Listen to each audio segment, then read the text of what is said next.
안녕하십니까, 여러분. 존재와 시간을 낭독하는 시간입니다. 이 시간은 제28절 내 존재의 주제적 분석의 과제 이 부분을 낭독하겠습니다. 제28절은 제5장에 속해 있는데요. 5장의 제목은 내 존재 그 자체입니다. 세계 내 존재라고 현존재를 규정했는데 세계 내 존재라는 수로 속에서 세계, 내 존재, 존재자, 그 자체 이렇게 세 부분으로 나눠서 다뤄질 수 있어요. 그래서 세계라는 것은 앞에서 다뤘고 존재자 그 자체, 즉 현존재 그 자체는 공동존재와 세인이라는 개념으로 앞에서 다뤘습니다. 이번 시간에는 내 존재라는 부분을 다루는데요. 그 주요 내용은 계시성을 계시하면서 존재한다는 것이에요. 이 세계 안에 존재한다는 것은 세계를 계시하며 존재하는 것인데 그 계시하는 방식들로는 심정성, 이해, 말함이 있고 또 일상적으로는 잡다함을 통해서 계시한다는 것이에요. 그런 내용이 제5장에서 순차적으로 다뤄지게 되겠습니다. 제28절 내 존재의 주제적 분석의 과제에서 제5장에서 무엇이 과제가 되고 있는지를 설명하고 있습니다. 원서로는 174쪽이고요. 읽어보겠습니다. 현존재의 실존론적 분석론은 이것의 예비적 단계 속에서 이러한 존재자의 근본 구성 틀을 곧 세계 내 존재를 주도적인 주제로 삼았다. 그 분석론의 그 다음의 목표는 현존재의 존재의 통일적인 근원적 구조의 현상적인 부각인데 그 근원적 구조에서부터 현존재의 존재 가능성들 및 존재하는 방식들이 존재론적으로 규정되다.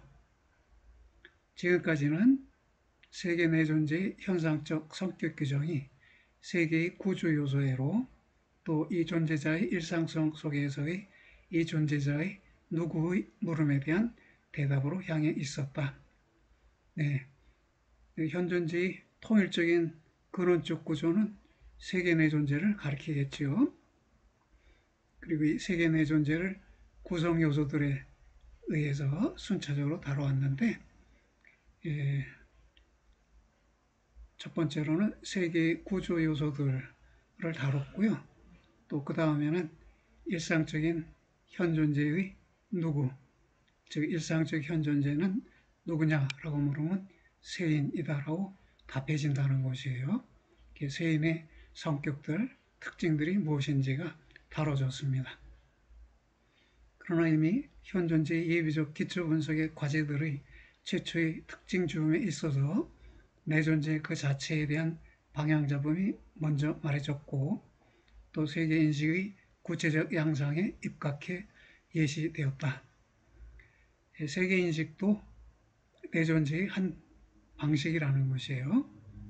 내 존재의 한 양상이 세계인식인데 데카르트에게 있어서 세계인식이 어떻게 이해되었는지가 앞에서 설명되었습니다.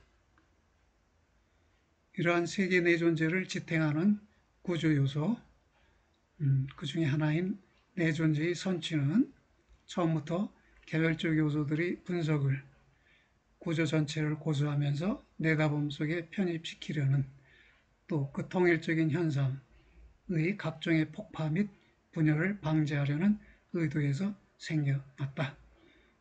내 존재를 먼저 취한 이유는 세계 내 존재라는 이 통일적 현상을 분열시키지 않기 위해서였다는 것이에요. 이제 중요한 것은 세계 및 누구에 대한 구체적 분석 속에서 획득된 것의 보존 아래서 해석을 내 존재라는 현상으로 되돌리는 것이다. 내 존재에 대한 더욱 철저한 고찰은 그러나 단지 새롭게 또 더욱 안전하게 세계 내존재의 구조 전체성을 현상학적 시선 앞으로 강제로 데려와야 할 뿐만이 아니라 역시 현존재 자신의 근원적인 존재의 곧 염려의 포착계로 향한 길을 열어야 한다. 5장에서 이 내존재가 다뤄지고요. 6장에서 염려가 다뤄지는데 5장은 6장에서 다뤄지는 염려를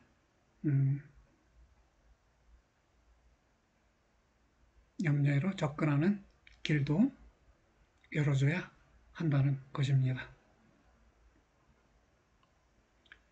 그러나 무엇이 세계 옆에서의 존재, 곧 배려, 공동존재, 고려, 자기존재, 누구라는 본질적 관련들을 넘어서서 세계 내 존재에 입각해서 더욱더 제시될 수 있는가? 어쨌든 여전히 남아있는 가능성은 지금까지 이 분석을 배려 및 이것의 둘러봄, 고려 및 이것의 돌아봄의 변화들에 대한 비교하는 성격 규정을 통해 멀리까지 확장할 가능성, 그리고 모든 가능한 세계 내부적인 존재자의 존재에 대한 예리해진 해설을 통해 현존재를 현존재적이지 않은 존재자에 맞세어 부각할 가능성이다. 앞에서 배려, 고려, 누구라는 것이 다뤄졌는데 지금 내 존재를 논의한다고 어떤 새로운 것이 논의될 수 있겠느냐 했더니 현존재를 현존재적이지 않은 존재자에 맞서 부각할 가능성이 생겨난다. 이렇게 해설을 하였습니다. 의문의 여지 없이 이러한 방향에 따를 때 해결되지 않은 과제들이 남아있다. 지금까지 명확히 제시된 것은 다면적으로 보충이 필요한데 철학적 인간학의 실존론적인 선언적인 것에 완결된 마무리와 관련해서 그렇다. 철학적 인간학을 의도한다면 기초존재론으로서의 현존재 분석론만으로는 불충분하다는 것이에요. 그러나 우리 앞에 놓여있는 연구는 그것을 철학적 인간학을 목표로 삼지 않는다. 이 연구의 의도는 하나의 기초 존재론적인 의도이다. 만약 우리가 따라서 내 존재에 대해 주제적으로 묻는다면 우리는 과연 그 현상의 근원성을 다른 현상들에서부터의 도출을 통해 다시 말해 거꾸로 말해 해체라는 의미에서의 적절하지 않은 분석을 통해 허무화 또는 무화하려고 할 수는 없다. 이건 내 존재를 다른 현상들로부터 도출하는 것은 오히려 내 존재를 해체하는 것에 해당한다는 것이에요. 그러면 내 존재를 그것 자체에 입각해서 분석해내는 작업이 필요하겠네요. 하나의 근원적인 것의 다른 것들로부터의 도출 불가능성이 그러나 그 근원적인 것에 대해 구성적인 그런 존재 성격들의 다양성을 배제하지는 않는다. 내 존재를 구성하는 여러 존재 성격들이 있다는 것입니다.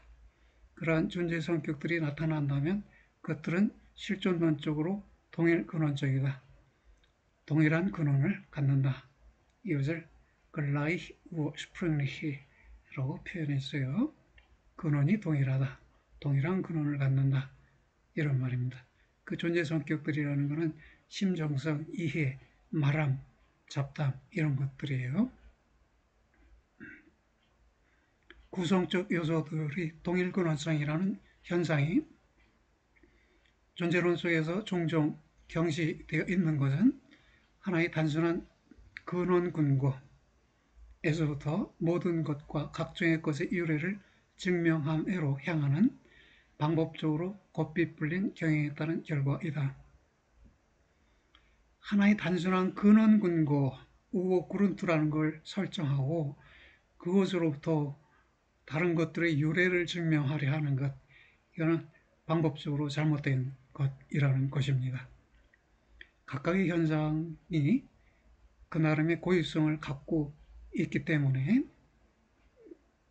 하나를 다른 것으로부터 연역하기보다는 각각의 현상들을 해명하고 그런 현상들을 통해 현존재를 전체적으로 이해하는 게 필요하다는 말로 여겨집니다.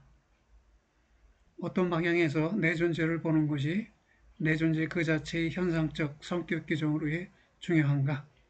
우리가 그 대답을 획득하는 것은 그 현상, 즉 내 존재의 예고에 있어서 현상학적으로 보유하는 시선에게 맡겨졌던 다음의 것을 상기함을 통해서이다. 다른 존재자 안에서의 한 존재자의 전제적인 내재성, 인벤디히카이트와는 구별되는 내 존재, 인자인 이것을 상기하자. 이 내 존재는 내재성과는 다르다고 앞에서 말해줬는데 그것을 기억해야 한다는 것입니다. 세계의 전제적 존재에 의해 야기되거나 혹은 단지 환기되기만 하는 그런 하나의 전제적 주관의 상태로서가 아닌 내 존재. 내 존재는 세계의 전제적 존재에 의해 야기되거나 환기되는 것이 아니라는 것입니다. 오히려 이러한 존재자, 즉 전제적 주관 자체의 본질적인 존재 유형으로서의 내 존재, 이것들을 이러한 존재자라는 것은 앞에서의 전제적 주관을 가리키는데요. 사람들은 주관을 전제적인 것으로 알고 있지만 사실상 이 주관 속에서 본질적인 것은 내 존재라는 것이에요. 무엇이 그러나 그런 경우 이러한 현상, 즉 내 존재에 의해 하나의 전제적인 주관과 하나의 전제적인 객관 사이에 전제적인 교류, 즉 인식이나 행동과는 다른 것으로 표현되겠는가? 내 존재 속에서 무엇이 전제적 교류와는 다른 것으로 표현되겠는가? 이런 해석은 만약 이 해석이 말하는 것이 현존재는 이러한 사이의 존재이다 라는 것이라고 한다면, 즉 주관과 객관 사이의 존재이다 라는 것이라고 한다면 현상적인 성분에 이미 가깝게 오는 것일 것이다. 어찌 보면 주관, 객관 사이의 존재가 내 존재라고 볼 수도 있다는 것이에요. 그러나 이러한 사이로의 방향 잡음은 그럼에도 불구하고 우리를 오도하는 채로 남아있다. 잘못 인도하는 채로 남아있다. 그 방향 잡음은 숙고 없이 이러한 사이 그 자체가 그것들이 사이인 그런 존재자들의 존재론적으로 무규정적인 설정을 함께 행한다. 존재자들의 무규정적인 설정, 이 말은 주관도 전제적 존재자로, 객관도 전제적 존재자로 설정한다는 것입니다. 사이는 이미 두 개의 존재자들의 배열의 결과로 개념화되어 있다. 알게 모르게 또는 전승적으로 그렇게 개념화되어 있다는 것입니다. 이러한 배열의 선행적 설정은 그러나 언제나 이미 현상을 내 존재라는 고유한 현상을 폭파하고 그래서 이러한 현상을 각기 다른 폭파된 파편들에서부터 조립하는 일이 가망이 없다.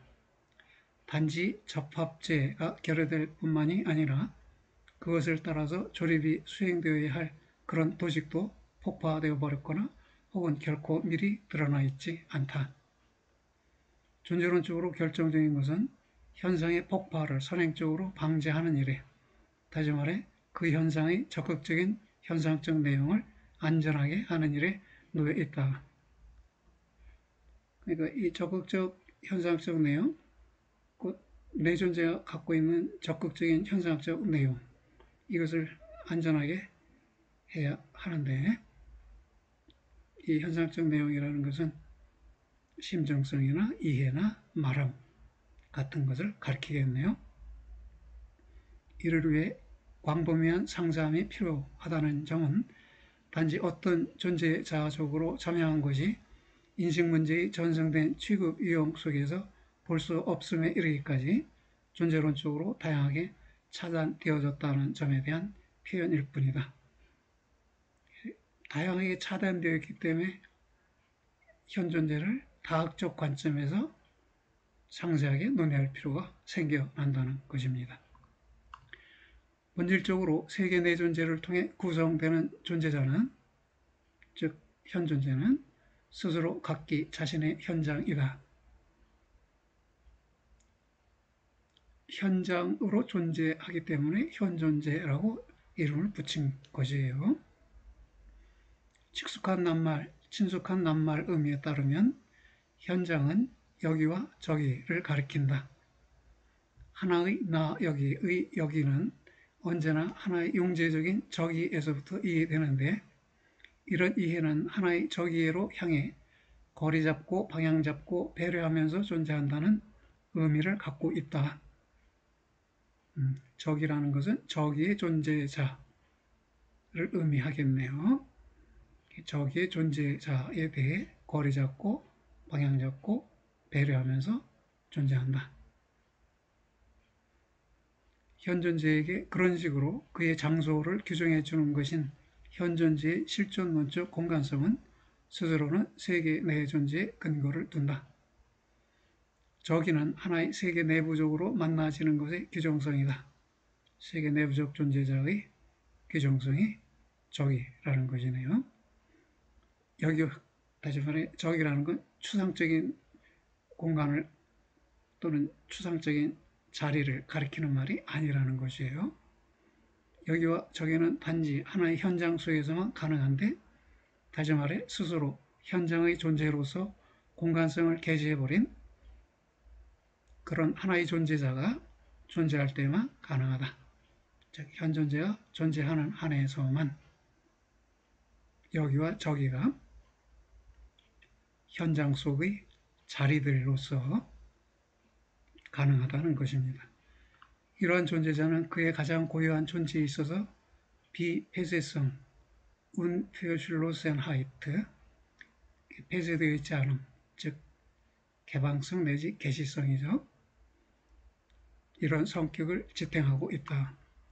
현장이라는 표현은 이러한 본질적인 개시성을 뜻한다. Erschlossenheit. 이러한 개시성을 통해 이러한 존재자, 즉 현존재는 세계의 현장 존재와 한 가지로 그 자신에 대해 거기에 존재한다. 이 개시성을 통해서 세계가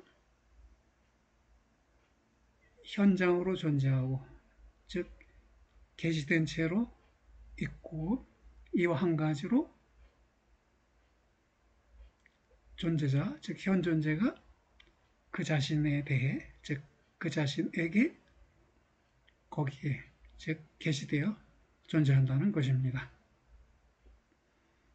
인간 속의 자연적 빛, 즉 개시성을 비유적으로 표현한 것인데요. 자연적 빛이라는 존재자적으로 비유적인 말은 이러한 존재자의 실존론적, 존재론적 구조 외에 곧 이러한 존재자가 자신의 현장이라는 방식으로 존재한다는 점 외에 다른 어떤 것을 뜻하지 않는다. 전통적으로 인간의 이성을 자연적 빛이라고 했어요. 루멘 나투랄레라고 했는데, 그것을 하이웨크는 현존재의 개시성, 즉 현존재가 현장으로 존재한다는 점, 이것을 의미한다고 해석한 것이네요. 이런 존재자가 밝혀져 있다는 것은, 즉 현존재가 밝혀져 있다는 것은 다음을 말한다. 자기 자신에 입각해 세계 내 존재로서 밝혀져 있는데, 하나의 다른 존재자를 통해서가 아니라 그것 자체가 하나의 밝힘이라는 식으로 그런 것이다. 여기서 다양한 단어가 사용되어 있어요. 밝혀져 있다, 에어로이데트, 에어로이히데트, 또 밝혀져 있다, 게리히데트, 밝힘, 리히퉁, 빛, 리히트 이런 여러 단어가 사용되는데요. 여기서 게리히테트와 리히퉁은 하이데크 후기에서는 시간적 의미가 강조되어서 이 리히퉁은 트임으로 게리히테트는 트여져 있다로 번역할 필요가 생겨납니다. 지금 존재와 시간은 초기 저술이기 때문에 이 단계에서는 이 리히테트가 시간적 의미에 의해 그리 강조되어 있는 것 같지는 않아요. 그래서 그 하이데크의 각주에 보면은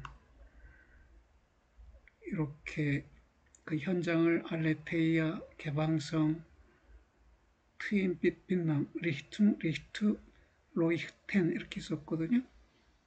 여기 리히퉁을 이 각주를 달 때는 이제 하이데크가 자기 후기 사유를 전개시키고 있는 단계이기 때문에 이 후기에 사용되는 리히퉁은 트임이라고 번역했습니다. 각주에서는 트임이라는 용어가 등장하는데 본문에서는 번역어로 트임이라는 용어를 노출하지 않았습니다. 단지 하나의 실존론적으로 그렇게 트여진 존재자에게만 존재자가 빛 속에서 접근 가능하게 되고 어둠 속에 숨겨진다. 이거 빛과 어둠에 앞서서 계시성이라는 밝음이 선행한다는 것이에요. 계시성 속에서만 존재자가 빛 속에서 밝혀질 수 있고 어둠 속에서 숨겨질 수 있다는 것이에요. 현 존재는 자신의 현장을 원래 휴대하며 이러한 현장을 결여한 채로는 현 존재가 단지 현사실적으로 존재하지 않을 뿐만 아니라 여하튼 이러한 본질의 존재자가 아니다. 현 존재의 본질은 실존이죠. 현 존재의 실체도 실존이라고 하고요. 그래서 여기서 이러한 본질이라는 용어가 쓰였지만 이것은 고정불변의 무엇을 가리키는 것이 아니라 현 존재의 본질적인 존재 방식으로서의 실존을 가리키는 말로 이해되어야 합니다. 현 존재는 그의 계시성이다. 그러니까 현 존재는 현 존재라고 할 때 현은 현장 내지 계시성이고요. 존재는 존재하게 한다 라는 타동사적 의미가 있어요. 현장을 존재하게 함, 그리고 그 현장 속에서 그 현장을 지탱함, 그런 의미를 현 존재가 갖고 있어요. 그런 점에서 현 존재는 자신의 계시성이다, 이렇게 말할 수도 있다는 것입니다. 이러한 존재의 구성은 명확히 제시되어야 한다. 그러나 이러한 존재자의 본질이 실존인 한도에서 현 존재는 그의 계시성이다 라는 실존론적 문장은 동시에 다음을 말한다. 이러한 존재자에게 그의 존재에 있어서 문제시되는 존재는 그의 현장임. Das Sein ist Sein da zu sein. 자신의 현장인 존재 또는 의욕해서 자신의 현장으로 존재하는 존재, 이렇게 말할 수도 있습니다. 현 존재가 자신의 존재를 문제시하는데 이때 자신의 존재가 뭐냐 그랬더니 여기서 하이데크는 현장임이라고 했어요. 현장임, 이게 곧 현 존재인 것이죠. 현장이다 라는 것이 현 존재의 구체적 의미이네요. 개시성의 존재, 즉 현존재의 1차적 구성의 성격 규정 외에 필요한 것은 분석의 추이를 따라 이러한 존재자가 그것 속에서 일상적으로 자신의 현장인 그런 존재 유형의 해석이다. 이번 장은 내 존재 그 자체의, 다시 말해 현장의 존재, 개시성의 존재의 해설을 넘겨봤는데 두 부분으로 나뉜다. A. 현장의 실존론적 구성. 누가 구성하느냐? 현장을 심정성과 이해와 말함이 구성한다는 것이에요. B. 현장의 일상적 존재와 현존재의 퇴락. 현장은 일상적으로 잡담 속에서, 애매성 속에서, 호기심 속에서 해석되고 있고 그렇게 해석된 채로 존재하고요. 그런 일상성 속에서의 현존재는 퇴락한 채로 존재자에 몰두하면서 존재한다는 것입니다. 두 개의 동일 근원적이고 개시성에 대해 구성적인 현장임의 방식들, 바이젠, 다스타, 주자인, 그렇다면 현존재의 방식들, 이렇게 말해도 무방하겠네요. 이것을 우리는 심정성과 이해 속에서 본다.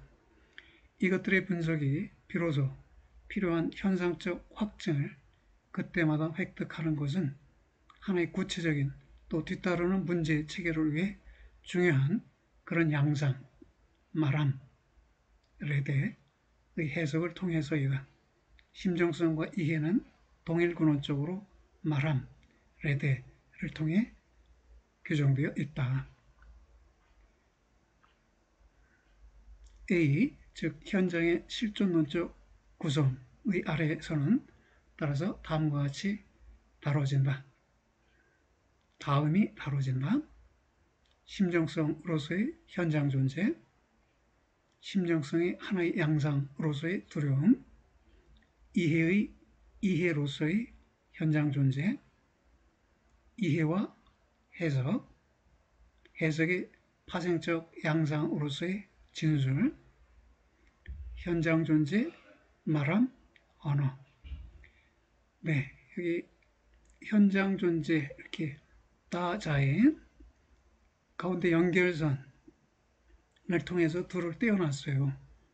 그러면 다를 강조하는 것으로 보이는데 우리 다를 현장으로 번역했으니까 현장 존재 이렇게 번역을 했지만 의미는 현존재라는 것으로 받아들여질 수 있습니다. 그러니까 현존재라는 말을 현장 존재로, 현장을 존재하게 함으로 그렇게 생각하면서 문장을 읽어달라는 것입니다. 현장 존재 또는 현장인 또는 현장으로 존재함 또는 현장을 존재하게 함. 존재 성격들의 분석은 하나의 실존론적 분석이다. 이것은 다음을 말한다. 그 성격들은 하나의 존재자의 성질들이 아니라 아이겐샤프텐, 이게 아니라 성격들은 성질들이 아니라는 것이에요. 본질적으로 실존론적 존재 방식들이다. 따라서 일상성 속에서의 현장 존재의 존재 성격들의 존재 유형이 명확히 제시되지 않으면 안 된다. 네. B. 현장의 일상적 존재와 현존재의 퇴락의 아래서는 말함이라는 구성적 현상의 상황에서 이해 속에 놓여있는 시선의 상황에서 또 이해에 귀속하는 해석을 따라서 현장의 일상적 존재의 실존론적 양상들로서 다음이 분석될 것이다. 첫째가 잡담, 둘째가 호기심, 셋째가 애매성. 이러한 현상들에 입각해서 현장의 존재의 하나의 근본 유형이 볼 수 있게 되고 그 근본 유형을 우리는 퇴락, 페어팔렌이라고 해석하는데 그러한 떨어짐, 팔렌, 그 팔렌의 뒷부분, 팔렌 떨어지면 실존론적으로 고유한 하나의 운동성, 벡트, 하이트, 운동성 방식을 나타낸다. 자기로부터 세계로 향해 운동해요. 현존재가. 그리고 세계 속에서 세계 내부적 존재자에 몰두하는데 이렇게 자기로부터 세계로 세계 내에서 존재자로 움직이는 이 운동성 방식이 이 팔렌이라는 떨어짐이라는 단어를 통해 표시된다는 것입니다. 예, 제29조는 심정성으로서의 현장 존재이고요. 다음 시간에 낭독하도록 하겠습니다. 여러분 수고하셨어요. 안녕히 계세요.